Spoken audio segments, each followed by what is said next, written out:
Código do Testamento Particular tem um artigo que eu acho muito interessante, que é o 1878. Ele diz o seguinte, do Código Civil, tá? Agora esquece o processo civil que a gente estava vendo, né, no vídeo anterior, que eu falei lá do 1125 seguintes, do 1130, e aí o 1130 seguintes do CPC fala especialmente do testamento particular, mas voltando aqui para o Código Civil. Olha lá o que traz 1878. Se as testemunhas forem contestes sobre o fato da disposição, ou ao menos sobre a sua leitura perante elas, e se reconhecerem as próprias assinaturas, assim como a do testador, o testamento será confirmado. Parágrafo único. Se faltarem testemunhas por morte ou ausência, né? As testemunhas ou morreram ou são ausentes pelo Instituto da Ausência, não sei se vocês se recordam, não é? Aquele que sai de casa para comprar cigarro e nunca mais volta. E se pelo menos uma delas o reconhecer, o testamento poderá ser confirmado a critério do juiz se houver provas suficientes, tá? O CPC atual não fala nada sobre isso, tá bem? 1879, em circunstâncias excepcionais declaradas na cédula, o testamento particular de próprio punho, assinado pelo testador sem testemunhas, poderá ser confirmado a critério do juiz, tá? Tem até uma jurisprudência nesse sentido, é um RESP, anota aí o número do RESP, 1.639.021, ele é de 2017, RESP 1.639.021, tá? Quem foi o relator foi o Ricardo Vilas Boas.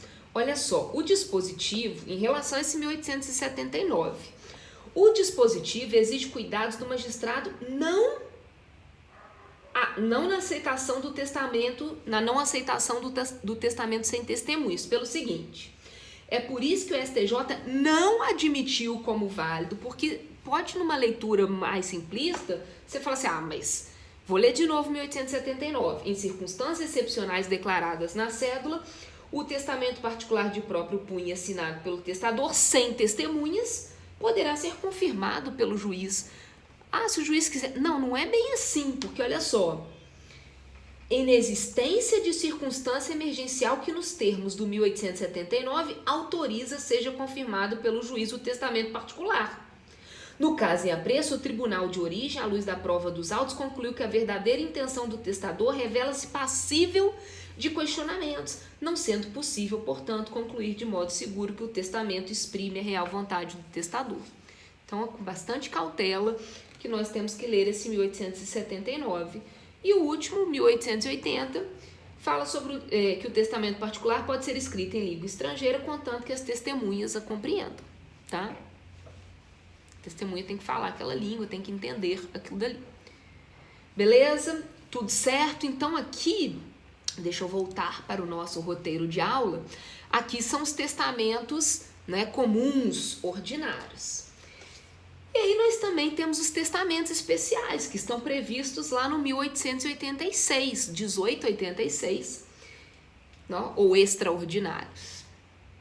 Que aí nós temos, são testamentos especiais, o marítimo, inciso 1º, inciso 2º, aeronáutico, inciso 3º, o militar.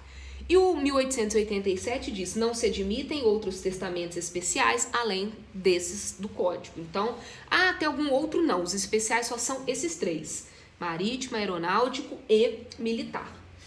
Tem que ler, aqui não tem jeito, aqui tem que ler os detalhes, e eles adoram perguntar em prova de concurso público. Então, olha só, o testamento marítimo e testamento aeronáutico está lá previsto no 1888, 1889, 1890, 1891 e 1892. Esse daí é o marítimo e aeronáutico.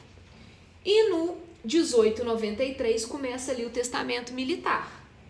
1893, 1894, 1895, 1896. Leiam todos, por favor, saibam o número de testemunhas e eu vou colocar um videozinho aqui para vocês, não meu, mas de outro professor, sobre esses testamentos especiais, perfeito? Aí sim, Meus amados, né, coloquei aqui para vocês, terminamos o roteiro de aula 8, tá? E aí no roteiro de aula, ainda hoje, eu quero somente comentar a respeito da figura do codicilo. Vocês já ouviram falar em codicilo?